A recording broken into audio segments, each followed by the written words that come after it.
Ipob'S 1 month sit at home coming if federal government fails to arraign Nnamdi Kanu or Ohanaeze. Welcome to the news and thank you for tuning in to listen.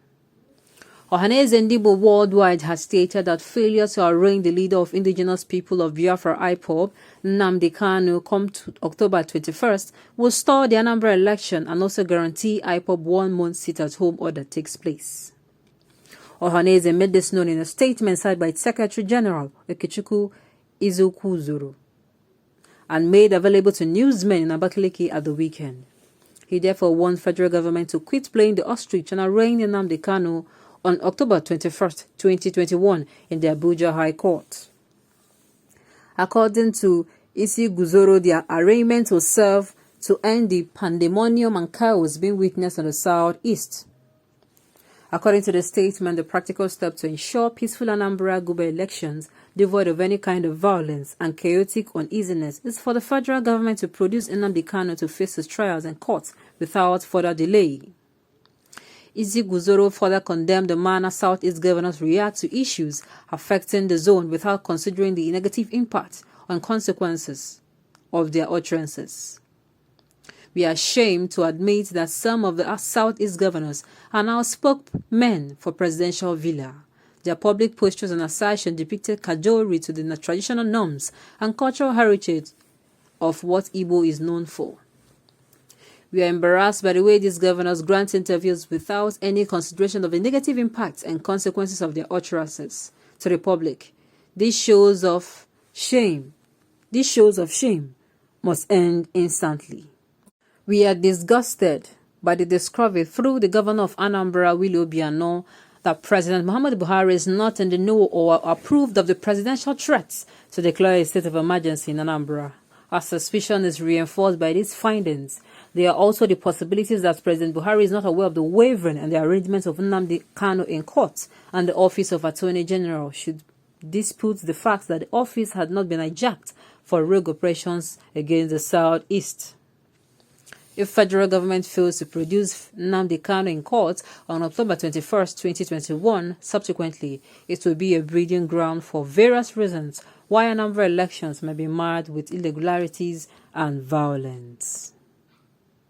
Kanu is under indefinite detention. Remember Clifford Orji, Reverend King. Same goes for Kanu. If you know, you know. In your mind, knowing it fully well that whatever you wish to your fellow human being, that is what will be your position. He said exactly what will happen if they fail to present Mazi Nnamdi Kanu on the court on 21st October. Ohanaeze know very well that Ipob are not joking. Now, one must sit at home or arraign MNK and the court, no going back.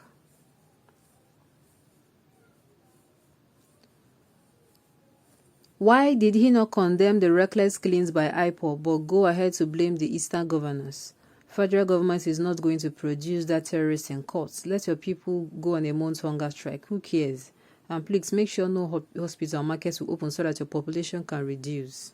No, this is too cruel. This is too cruel. Kanu was brought back to the country so as to face the changes levied against him before he jumped bail. The federal government should, without delay, produce him to the courts on 21st of October 2021, as it will be a violation of his human rights if the government refuses to produce him in court.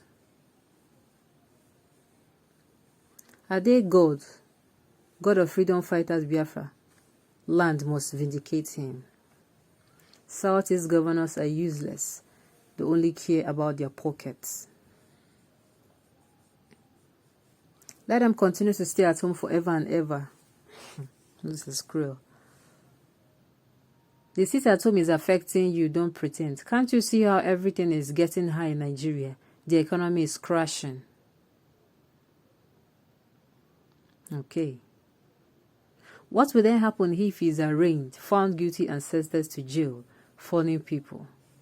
Found guilty on what ground? Has Kanu killed anybody? Yes, he has killed a lot of people through incitement and ESM Boy Scouts.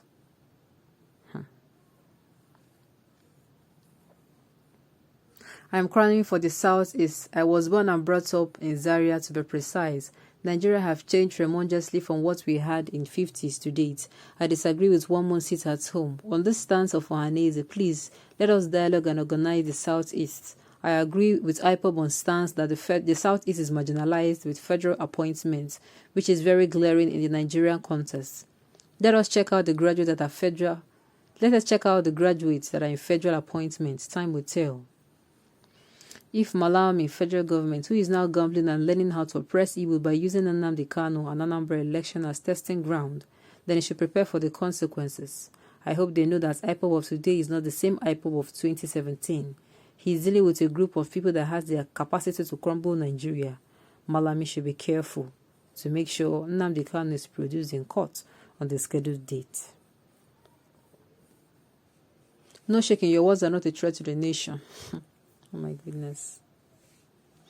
Your association has no value. You are killing people every day, and Igbo leaders like you could not do anything. If you like, lock Southern is forever. No, this is very cruel. How about the killings in the north by Boko Haram and bandits? What have these governments of these states done to stop it? Why is Southern the problem of this Islamic regime of Buhari? Something is fishy, but they can never succeed to take South-East land and Islamize them, period. I believe this secretary of Ohanaeze is a reasonable fellow. Federal government knows what to do to douse the tension in the Southeast, but they choose to excavate it to achieve their evil plan. That is why the like of Malami will be advocating for a state of emergency in Southeast and turn blind eyes where their fellow Northerners are being murdered in hundreds on a daily basis. They will attempt to rig Anambra election. Anambra is not Imo. Thank God for the bold step by Ohanaeze Ndibo has taken. This shows that they are really the mouthpiece of Ndibo. I appreciate them and want to encourage them. I want to encourage their stand for the truth. You have spoken the truth about the situation in the Southeast. The crooked governors are living on the denial of truth. Southeast zone is in the control of Ipob without force, but with the truth of conviction to the people. Any attempts not to produce Mazi Nnamdi Kanu to court on 21st October, which will mean that the Fulani-led federal government takes delight in the insecurity in the Southeast, because failure to produce MAK, they know that it will escalate the insecurity in the Southeast. The Southeast governors are just criminals on their own, after their own personal interest. They are not in charge of the zone. I have said it before, and I will say it again. Release Nnamdi Kanu now, and peace will reign in the Southeast. If you people continue keeping Nnamdi in Department of State Services custody, very soon all of you Southeast governors and politicians will run out of Igbo land and never to return. Free Nnamdi Kanu now. Okay. On this note, we have come to the end of the news. We say thank you for tuning in to listen till I come your way next time. Enjoy the rest of your day.